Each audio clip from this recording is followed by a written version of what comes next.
Hello everyone, in today's video we're going to take a look at discretionary trusts and in particular the income tax thereon. So, what is a trust? Essentially a trust is an old English concept that's been around for centuries and it's all about asset protection. This basically says it's a separate legal entity. Is a trust. A trust is created and any kind of trust can have the three components, which are settlor, trustees, and beneficiaries. Regardless of the type of trust, everyone always has those three. So the settlor is the person that sets up the trust, moves assets into it. The trustees are the people who look after the assets, and they look after the assets on behalf of the beneficiaries of the trust. And like I said, it's been in the UK for hundreds of years, principally as a vehicle for protecting family wealth and passing on from generation to generation because of the ring fencing capabilities of trusts. So it's quite common to see these trusts, particularly amongst family companies and family situations where they've been passed on even several generations ago and are still in existence. So I just thought I'd do a video on what would happen if in the family there is a trust and it is a particular type of trust, and how is that taxed. So this is all about what they call discretionary trusts. Now discretionary trusts basically mean that the trustees have the discretion to either pay all or some or none of the underlying income and capital of the trust to the beneficiaries. They're not obliged to. It's at the trustee's discretion. They could, for example, keep them all invested, keep the assets invested, continue to build, and then at some certain point in time, i.e. when, let's say, the beneficiaries get to a certain age, then pay them a few quid from the trust. So the whole point is that it's not the fact that the trust, all of the income goes straight to the beneficiaries. That's not how discretionary trusts work. Discretionary trusts, discretion of the trustees. Right, so let's just take this discretionary trust and assume it has investments in two asset classes, property and stocks and shares. So how is it taxed? So that's the first thing is actually that it is taxed. First thing to tell you about is that the trust pays tax in its own right. So remember, this trust, this separate legal entity, it's not an individual, it's not a company, it's not a partnership, it's a trust, pays tax in its own right. And a tax return is prepared for it every year. And the trustees, who are the trust, they are responsible for filing a trust tax return and paying any income tax. So, what income tax did it pay? So let's break it down. In the discretionary trust world, there is only ever two types of income for tax purposes.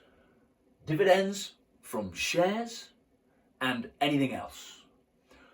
And there are two different types of income tax rates depending on which one of those it is. So if it's stocks and shares, dividends coming into the trust, that is taxed 39.35%. Now compare that if you're an individual. And you forget the trust, you're just an individual owning stocks and shares. That falls on top of whatever your marginal rate is. If you're a basic rate taxpayer, your dividend tax rate will be 8.75%. Here, there's no de minimis. It's just all of it, 39.35%, okay, which the trustees would have to pay income tax on. Right, so what about the other investments? Well, property. Property, the rate is 45%, and it's called the rate applicable to trusts. Now again, consider this, if this was an individual owning property, it could be that they're a basic rate taxpayer and they'd only pay tax at 20%. But the trustees, from the get-go, are paying tax at 45% on the rental profits of the properties owned by this discretionary trust. Right, so that's the first thing to bear in mind. The trustees pay income tax on the yields, the return, the dividends from the stocks and shares, and the profits on the rental portfolio at these rates, 45%, 39.35. Now, let's assume the trustees, in their discretion, decide to pay some of this income out. So they've got a bank account here, they pay the tax, a few quid left over, reinvesting. But from time to time they say, look, well, let's pay beneficiary number one a few quid for whatever reason. It's at their discretion, remember. So what are the tax implications of that? So let's take an example. Now, beneficiary number one, they decide to pay him £1,000 gross. Well, that means they actually pay him £550 net, because any payments to beneficiaries are deemed to be net of a tax credit of 45%. So in other words, the beneficiary actually receives a cash payment. You have to gross it up to say, what is that gross payment? So in this case, £550 is the net amount the beneficiary receives. But for their own tax return purposes, separate to the trust tax return, this is the beneficiary's tax return, they've received £1,000 worth of income with 450 quid already knocked off. You see? So that tax has been withheld, it's a deemed credit, and they've received the net amount. So on their tax return, gross, £1,000, and let's assume that they themselves, the beneficiaries, are basic rate taxpayers. So they only pay tax, let's say, at 20%.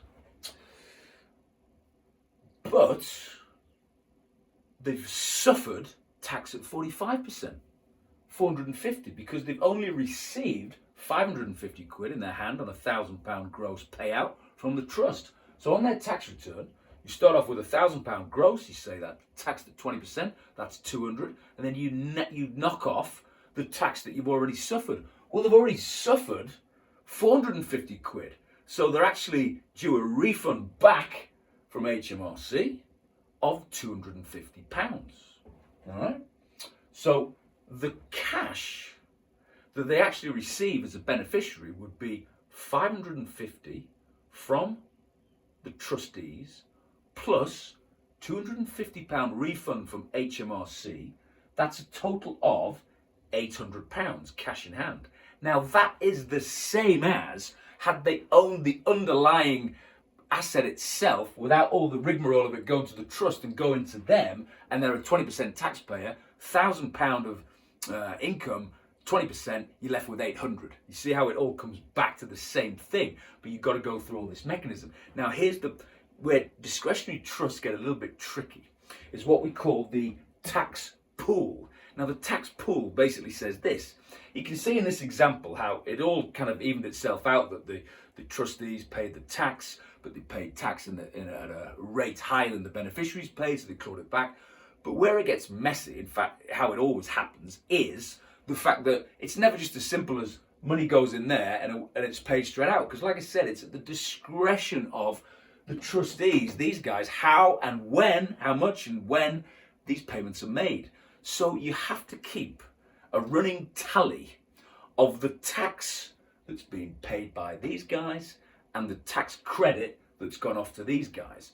And that's what's called the tax pool, because you could be in a situation where these guys, the beneficiaries, have reclaimed too much tax. And what I mean by too much is more than has been actually paid by the trustees to begin with. And you've got to keep a running total of this. And that's when the tax pool will go into negative territory, and the trustees at that point have to then chip in and make up the shortfall. So when could that happen? Well, that could happen if, for example, let's say there's no income coming in from the property portfolio, and instead all the income into the trust came from the stocks and shares portfolio, taxed at 39.35%. Now, crucially, the point is that the distribution to the beneficiaries from the trust is not deemed to be property or dividend. It's just deemed to be something completely different. It changes the nature of what it is. It's called a distribution from a trust. And that tax credit is fixed at 45%. So, in that situation, the amount of tax that's being paid by the trustees would not be enough to cover any refund generated or claimed back by the beneficiary. There would be a shortfall on the tax pool. So it's quite fiddly when you're having to deal with tax returns for discretionary trusts of just keeping tabs on since day one who's paid tax and who's had tax credits. In other words, the tax paying position of the trustees and how much was sent net off to the beneficiaries, and keep a running tab on that. So it is quite fiddly, and it's quite unique to discretionary trusts. But just an overview there.